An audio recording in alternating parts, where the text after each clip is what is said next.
अस्सलामुअलैकुम। मैं हूँ रज़ा खरल और आप सब लोगों को खुश आमदीद कहता हूँ, अस्सलामुअलैकुम कहता हूँ। उम्मीद है आप सब लोग ठीक होंगे, लेकिन काफ़ी फ़िक्र में मुब्तला होंगे, ख़ास तौर पर वो लोग जिनके रोज़गार मुतासर हैं या मुतासर होने का ख़दशा। अब तो ये है कि मुल्क में हर एक के रोज़गार के साथ कुछ ना कुछ मसला लाहक हो चुका है या होने वाला है, या ख़दशात का बादल मंडला रहे हैं। बिल्कुल उसी तरह नाज़रीन, अगर हम तारीख़ को सामने रखें तो बहुत मदद मिल सकती है समझने में और इस मुश्किल सूरत हाल से निकलने में, क्योंकि तारीख़ इज्तिमाई ज़हन की हैसियत रखती है, इज्तिमाई याददाश्त की हैसियत रखती है। और अगर हम उस याददाश्त को सही तरीके से इस्तेमाल करते हैं तो यकीनन बच निकलने के या मसाइल के हल के बहुत सारे सोर्सेज मिल जाते हैं और हम कामयाब भी हो जाते हैं। हालिया जो कशमकश चल रही है कालादम तहरीक लब्बैक और हुकूमत के दरमियान, वो कशमकश मुझे बैक ले जाती है 2017 में नवंबर में, जहाँ तक मुझे याद पड़ रहा है।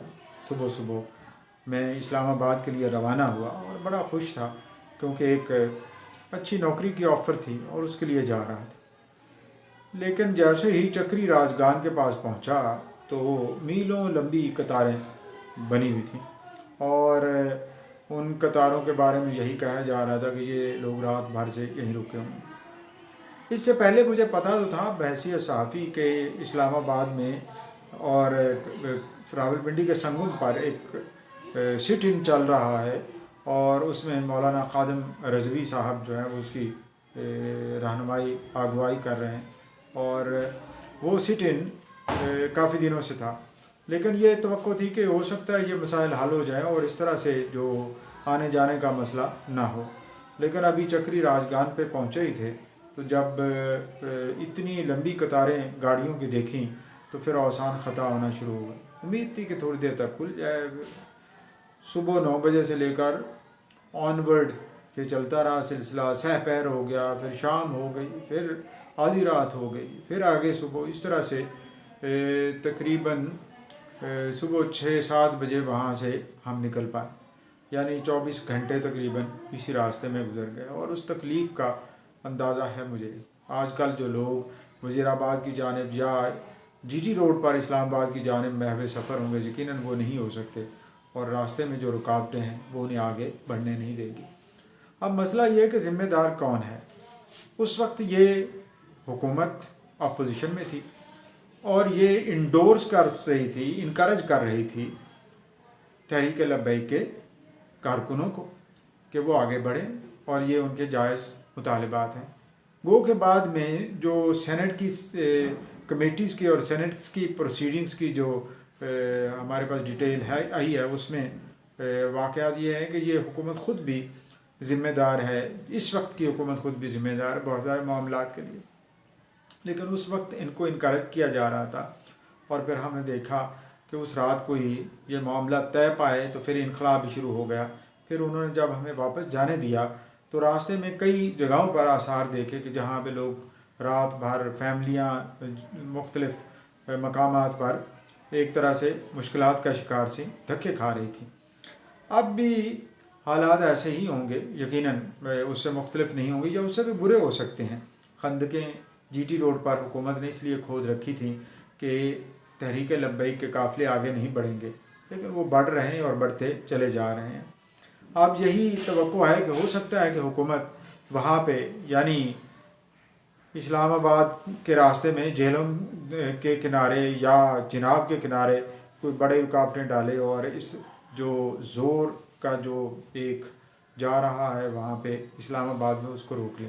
लेकिन इतना आसान इसलिए नहीं है कि हुकूमत ख़ुद कन्फ्यूजन का शिकार है कि वो अपनी वो जो मजहबी पॉलिसी अपना चुकी है, जिसमें वो दीगर बैंड और कालादम तंजीमों के साथ मुज़ाकरात की बात भी कर रहे हैं, क्या ये सिलसिला आगे बढ़ा पाएंगे। और इस तरह की जो हिपोक्रेसी है, यानी जो तफावत है, जो डिस्क्रिपेंसी है, या कह लें कि जो कौल व फ़िल में तज़ाद है, उसको कैसे रोक पाएंगे। عمران خان کے بارے میں پہلے بھی بہت ساری باتیں ہوتی رہی ہیں، لیکن جس طریقے سے وہ اس مسئلے کا حل نکال رہے ہیں اور جس طریقے سے انہوں نے ماضی قریب میں یہ مطالبات مانے تھے اور پھر کہا کہ انہیں پتہ ہی نہیں ہے، جس طرح فیصل واؤڈا نے کہا کہ وزیر اعظم کو تو علم ہی نہیں ہے کہ کوئی معاہدہ بھی ہوا تھا، تو بالکل اسی طرح اب بھی یہ جو سلسلہ چل نکلا ہے یہ نتیجہ انتہائی بھیانک بھی ہو سکتا ہے۔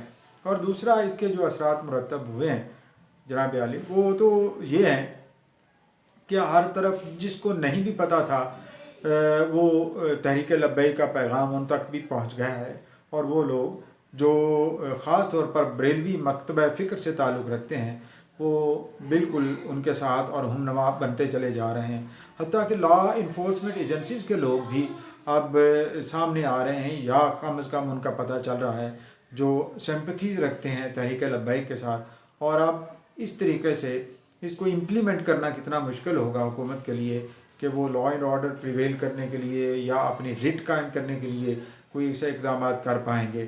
ایسے اقدامات ویسے بھی نہیں کر پائیں گے کیونکہ حکومت نے ایک طرف تو بالکل ڈھیل دے رکھی ہے مذہبی سرگرمیوں کے لیے، تو دوسری طرف یہ صرف تحریک لبیک پر اس طرح کی پابندیاں اور اس کو ٹیررسٹ کہہ دینے سے بہت زیادہ مسائل پیدا ہوں گے۔ یہ وہی ووٹ بینک ہے جس کا فائدہ 2018 کے انتخابات میں تحریک انصاف نے اٹھایا تھا، اب وہ فائدہ کوئی اور سیاسی جماعت اٹھا لے گی یا اٹھانے کے پوزیشن میں آ جائے گی، اور پھر تحریک لبیک خود کیوں نہیں، جس کا اپنا ووٹ بینک بنتا جا رہا ہے، اور ماضی میں ہم نے دیکھا کہ 20 لاکھ سے زیادہ ووٹس انہوں نے لیے، تو 5ویں نمبر پر تھی ووٹس کی تعداد کے حساب سے، اور اب یہ ہے کہ ہو سکتا ہے کہ وہ اور زیادہ پوزیشن اپنی بہتر بنا لے، اور اسی طرح سے سیاسی جماعتیں بن جاتی ہیں، اور بالکل یہ وہی طریقہ اور وتیرہ ہے جو عمران خان نے اپنی سیاسی سرگرمیوں میں اور سیاسی زندگی میں سفر میں استعمال کیا۔ احتجاج کرو، دھرنا دو، گھیراؤ کرو، لانگ مارچ کرو اور آگے بڑھتے چلے جاؤ، اور پھر سب جائز ہے، سب باتیں، سب تقریریں عمران خان کی لوگوں کو ازبر ہیں، اور وہ بار بار تحریک انصاف کے کارکنوں کو سنائی جا رہی ہیں، تحریک انصاف کی لیڈرشپ کو سنائی جا رہی ہیں، تاکہ انہیں پتہ ہو کہ جو بویا جاتا ہے وہ کاٹنا بھی پڑتا ہے۔ تو حل کیا ہے؟ حل یہ ہے کہ نیگوسیشن کریں آپ، اور نیگوسیشنز کو فروٹفل بنائیں، اور جو چیزیں نہیں مانی جا سکتی، ڈپلومیٹکلی جو نہیں مانی جا سکتی، ان کے ساتھ وعدہ نہ کریں۔